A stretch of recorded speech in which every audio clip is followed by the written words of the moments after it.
So first of all, I told y'all Gia was gonna come through. What she do? What she do? Did you watch? If you didn't like this video, add it to your like list and come back because I'm about to spoil the whole episode. Spoiler alert, you've been alerted. I am Kim V, aka at Glam Pirate. I have to say thank you. Oh, thank you, arigato.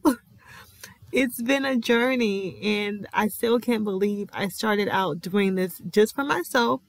And some of y'all actually like it. Like, I'm still like, really? Oh, okay.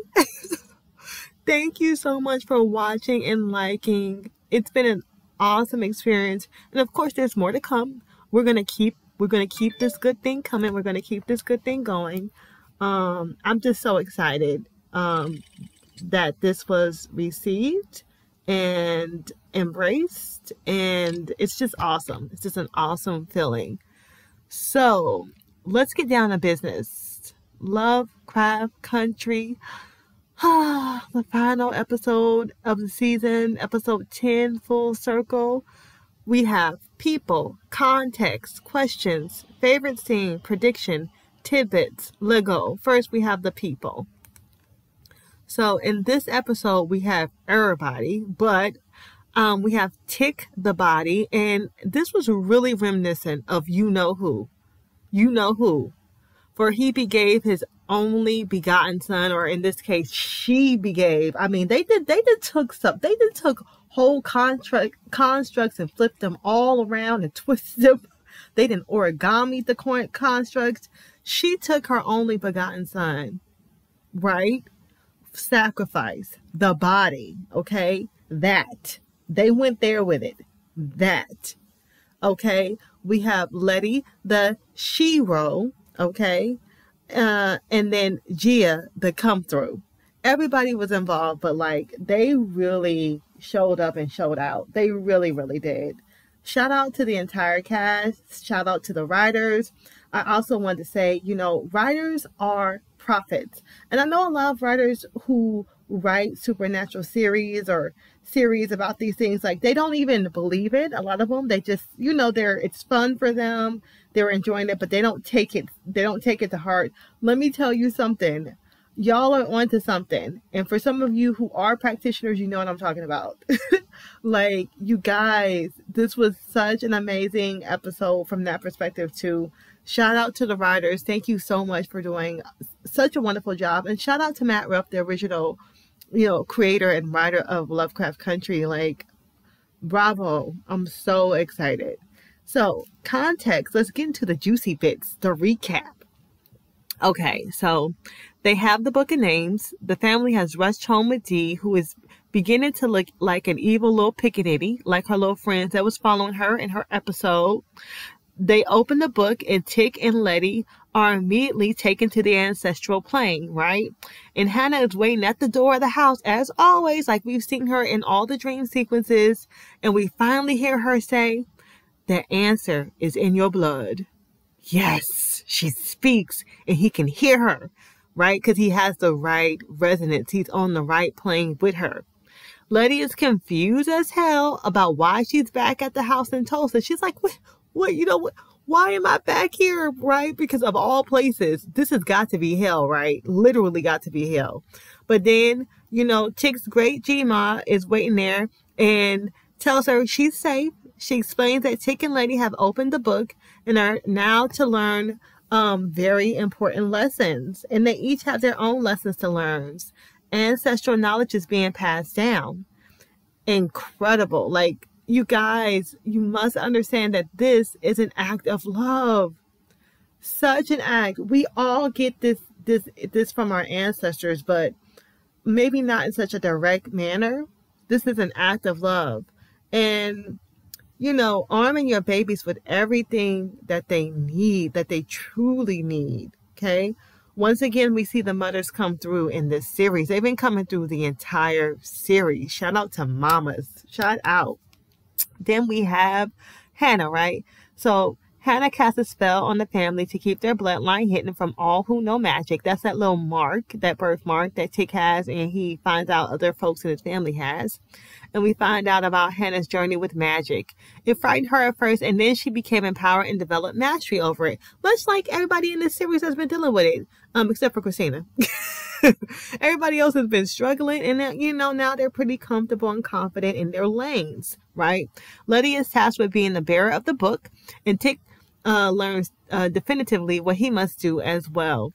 Tick finds himself in his childhood home on the ancestral plane after speaking to Hannah, where his mother enters. And I knew he was seeing his mama from the previews. I knew it. So when he cries out, when he cries, you feel it. You do. God, he knows how. Man, them Tick cries. Oh, God.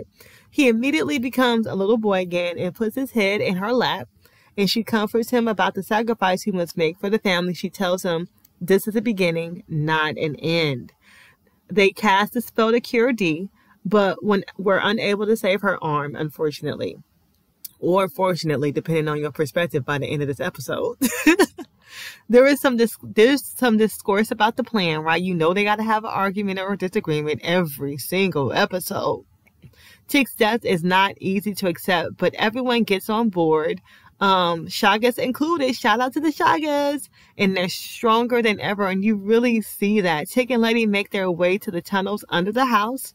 They have work to do. Tick and Letty summon Titus Braithwaite and delete his ASS with the aid of Hannah, Tick's great Jima, and Dora. I mean, obliteration. I mean, they got to clear the whole situation. Dee is understandably upset with Hippolyta for leaving her. I'm going back and forth between the black version and the classical version. Hippolyta gets Dee to warm up to her and introduces her to the technology that ultimately gives her a new arm. So Dee was mad, She was mad at her mom. How dare she leave her? I mean, especially at that particular point in time. But stuff had to happen. It just had to. That's the way the story was written and the way the cookie crumbled. And it's time for part 2. Okay, they did their first work when they cleared the OG Braithwaite. Now they got to get rid of the new one. Binding Christina, who has been alerted by Titus about their possession of the Book of Names. Chick has the audacity to mosey into the shop talking about the Book of Names as if they're going to give it to her. Now, she mentioned the tools at her disposal. Use them tools, B, and get out. Nah, talking about I have all these tools at my disposal, but they're not enough. Yes, they are. Yes, they are. Yes, they are. Okay, so Tick is like, nah. I mean, you've done enough. Here, bye. We've had enough. Bye. Salty, she removes Letty's invulnerability as she exits. Okay, Miss, it's not personal. It is personal, though. If it wasn't, you wouldn't have been salty. Okay, so there is that. Tick met up with Gia and apologized. He needed to. Bruh, you was super mean. Super mean to her. I am so proud of Gia. She is her own woman now, or Camille, finding her way. I don't know. She don't have wings. She got tails. So I don't know what you want to say, wagging her tails. But she is finding her way. And Tick assures her that she's family, which is what Gia only ever really wanted. She just wanted to belong, right? And she joins them on their way to Artem. Letty tries to recruit Ruby to get Christina's blood because they need it for the binding spell. And Letty talks about the concept of family and her new understanding of it. And after everything she's been through, she knows now. She really understands family, right? Ruby feels like she's being used again. And, I don't blame her. Same old. She walks away from their conversation and into Christina's embrace. Okay? No potion this time, y'all. Just them, honey. Realness. Tick and Letty get baptized for Letty's peace of mind because, the invulnerability is removed, and she's like, no, we got to do something. And good for her because, it actually is a protection spell. Okay? Location, body, intention, incantation, all the things you need for baptism. Magic. And Ruby comes through at the end and joins them as they make their way to Artem. So Ruby does come around. So we think, spoiler alert, as they make their way to Artem. Everything is going as planned until we found out that Ruby is actually Christina. Okay. And then all hell starts to break loose. All hell is break its loosest. And just so we're clear, yes, I'm so sad. Ruby is gone, y'all. Okay. Christina had to make her potion. So what does that require her to do? I mean, you got to kill somebody to make the potion that Christina be making to look like you and be like you. So she gone. And Letty and Christina battled to what appears to be Letty's death, but Letty got baptized, right? And then on top of that, the baby is charmed, and Christina does keep her word to Ruby in her way. The invulnerability mark can be used to heal. Remember, she said that in the church when Letty first came to Christina and asked for her help. So, you know, she did what she did, and then she healed her. So they're good. Everyone else fights the villagers and ultimately gets captured. So it doesn't look like it's going too well for them. They tried a different plan, but it didn't work, you know. They was trying to do what they needed to do and still keep Tick alive, but that wasn't in the cards. Destiny trumps all, and Tick is destined to die to save his family. There truly is no other way. You know, they'll just keep coming, and he makes the ultimate sacrifice to end this once and for all. Christina ultimately casts her immortality spell, and it works. It does. It legit works. She giving me ideas. I don't want to be immortal though. I have zero interest in that, but she giving me ideas. And then it works almost. Okay. In comes Gia, the unifier. She connects all the bodies needed in a final attempt to not only bind Christina from doing magic, but honey, check this out. If you didn't watch this episode yet, it's about to be spoiled AF. Check this out. Let me rewind. She connects all bodies. Gia, the unifier, connects all bodies needed in a final attempt to not only bind Christina from doing magic, but all of them. All the white people, all of them on the planet, all of them off the planet, all of them. Like, wow, they were not playing no games. The deepness of the moment when a resurrected Letty proclaims this is a profound satisfaction, and the thought of the conceptualization of it all leaves me speechless. When she said that, I was like, oh, yo, this is the level of spell casting that truly is 100 years in the making. Shout out to Hannah. Do you know how much growth and evolution it took for her to think of that? A lot. I mean, if you're going to cast a spell, honey, then damn it, you better cast it. Oh, and then there's D. Literally pulling a Terminator. I'll be back. She pulled a I'll be back with her bionic arm. Oh, wait. But did y'all catch that? Remember the woman with the bionic arm that gave Tick the book when he traveled to the future? Yeah, that arm. That same arm. This version of D understands time differently, right? Her mama then taught her that time is a construct and a concept, and it's not necessarily what we think it is. There's so much they don't say, but they say. And then it's lights out. End scene. I'll let you process all of that while we talk concepts. Let's get into the concepts. Okay. I mean, I got a couple of concepts here. First, this episode is full circle. So we have Tick and Letty, you know, they're coming full circle with their experience of magic the way Hannah has. I mean, in order for them to become full circle, she had to come full circle. So it's like a full circle within a full circle. That's happening. She started it. They have to finish it, right? And then, of course, D is going to have to carry that torch. The wisdom and growth that comes from pain, the concept of scorched earth being ready to sow new seeds. We see that as well. You know, with Tick's death, it's just like all this destruction and death and all this horribleness has happened. And, you know, they're going to have a baby. The baby's coming, you know, George is coming in the future and it's going to be his time to shine. So he's the seed that was planted, right? They did all of this for him and his children. So there's that. And yo, Christina's logic. It feels and sounds a lot like unconscious bias. That was so interesting. I mean, she's saying things like, this has never been personal. His death, okay, his deadness is just a consequence of a spell I'm attempting to cast. I mean, the quality of our lives, our being Black people, is a consequence of your inability to stop using us for your benefit. Okay, the continual use of a system that was specifically designed to only fully benefit you and yours alone at the detriment of everyone and everything around you, self included. Okay, because you do not benefit from it. Not to mention the endless abdication or recognition of guilt, cause and effect. Okay, it's toxic. That whole, it's not personal, this is just business. No, it's personal and it's toxic. Did y'all see or watch Little Fires Everywhere?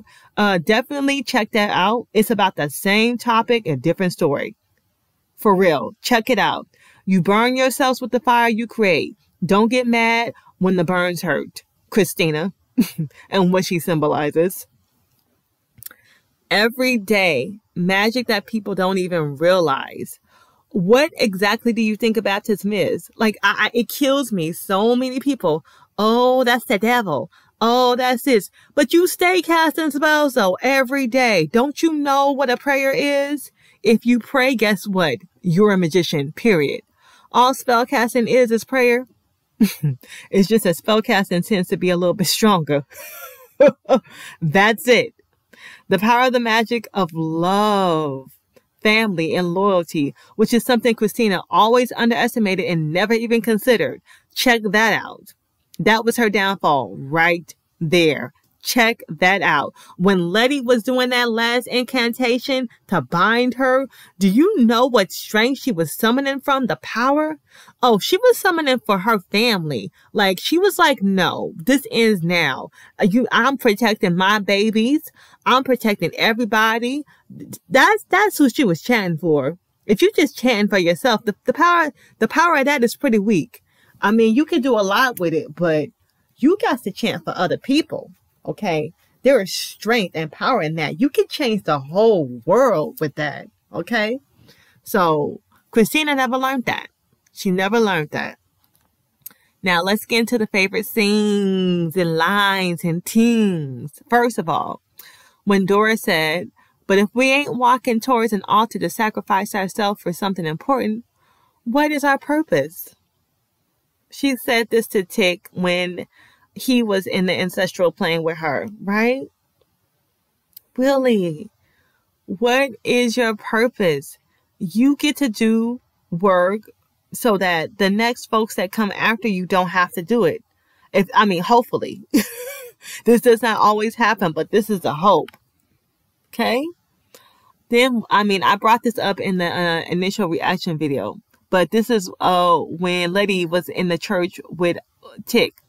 All this time, I've been chasing fate when I should have been discovering it in myself. 'Cause that's where he is. Letty, again. It's wonderful to see their union in this scene. It's just so beautiful. They feel so strong. And they feel like a seasoned, experienced couple. They couldn't trust each other at the beginning of the season. Y'all remember that? When they first had sex in the bathroom? Like, it was weak. It wasn't... There was no cohesion, and now they're family. That bond is strong and it's real, and they feel like each other's world now, and it's so romantic. God, they did such a good job with that, the feeling of it. And then there's the last 10 minutes or so, all of the last 10 minutes. When Tick and Letty exchange looks and meaning for the first time, for the last time, okay? When they exchange looks, when they both know that this is it, he's about to die. They tell each other they love each other. Oh my God, I'm just like emo right now. Oh my God. When Gia comes through, okay? Gia comes through. When Letty gives Christina the business and Dee further gives Christina the business with that bionic arm, okay?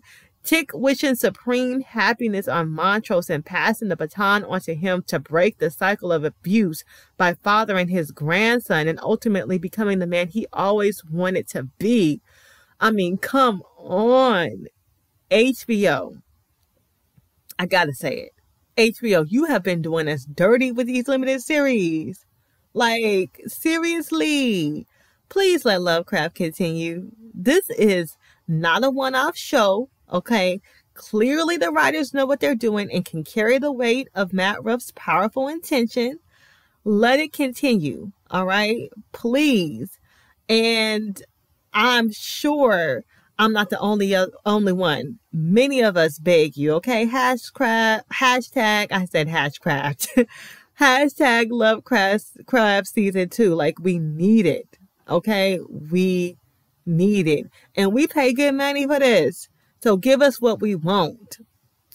Questions. The only question I have is who's the hero? And I think I might have asked this question before, but I'm asking it again. Who's the hero? Right? And really we see the demonstration of it taking a village, because it took a whole tribe, a whole squad to pull this. Everybody had their own role to play, right? So, I mean, who's the hero? What do you guys think? And after watching this, do you have like a new definition or understanding of what a hero is? Because I do. And another question too coming to mind, this whole concept of family. I've been on this whole family business since even before watching this. Like, I've had a different understanding of it because of my experience of family. Like, I don't have that same wiring and programming as other people do. I love my family deeply, but it's not in the program way that most people do. What do y'all think? What did you learn about family? Because there is a lot to be learned there. Like, this show is very therapeutic for a lot of different reasons. All right. Now to the prediction, which is not really a prediction as much as it is a hope. Okay. The hope is there will be a spinoff or a season 2. Okay. And that Matt Ruff will be involved. Okay. They must. It would be an injustice to fans everywhere. Plus, like I said, we pay good money for HBO, so they better give us what we want. Better. Now, let's get into the tidbits. I feel like this is going by so fast, but it is. Let's get into the tidbits. Salts. We saw salt being used. Okay. Now let's talk a little bit about the salts and their different uses. Yes, there's more than one salt. I know some of y'all like, what? Salt is salt. No, it's not. Correction. No, it's not. I'm just going to get into a few of them. There are more, by the way, but I'm just going to get into a few of them. Black salt can be used for protection. White for purification. Pink for purification, love, and uplift. And y'all know that old school Morton's iodine salt that comes in the black box, and it got the little girl on the cover with the umbrella? That one? Yeah, real old school. You can use that to salt the perimeter of the house and windowsills for protection. It will keep foolishness out of your house. Seal you up real nice and tight. Trust. Okay. Sprinkle some across your doorstep. Okay. Protect your house. Okay. If you want to know more about salt, go on YouTube. Magical uses of salt. Salt for protection. YouTube it and look it up. You'll find stuff. Trust me. Google black salt. Black salt. You'll find it. Trust me. Okay. Also, when you dream, because you remember when Tick and Letty, they went to the ancestral plane, right? It looked like they just knocked out, right? They just knocked out. And honestly, so did Dee. Dee looked like she was having a bit of a nightmare with her curse situation. But you know, when you dream, guess what you're doing? Dimension hopping and plane jumping. Okay. Remember when Letty came back from the ancestral plane? She immediately said she needed a pen. Because it bees like that. It bees like that. I keep one on my nightstand. The first thing I do upon waking is recall and write. Recall and write. It's like having psychic navigation for your life. So know that your dreams, you are doing work. And this is something that you can build up. Okay. Some people, like, I know they have difficulty, but this is actually something that you can start working on.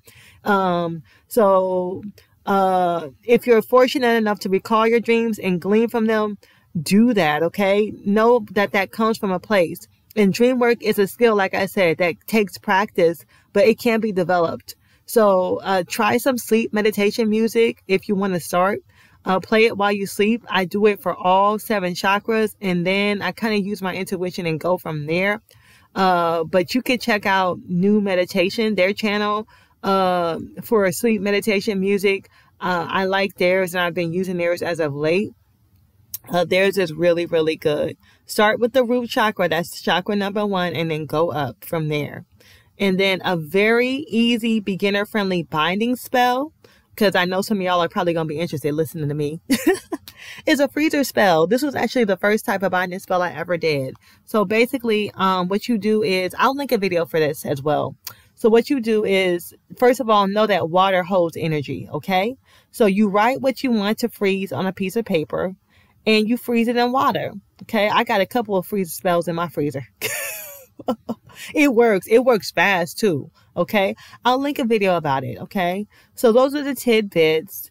Oh my God, like, I can't believe we are done. Can you believe it? We are done. Okay, that's it, you guys. Thank you so much. I will see you in upcoming videos from movies and series. I actually have my second movie review coming up this week. I'll post it. I just gotta edit it and post it, upload it.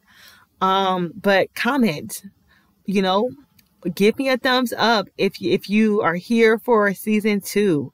In the comments, thumbs up emoji, thumbs up the video to like it, and please subscribe. There is more to come.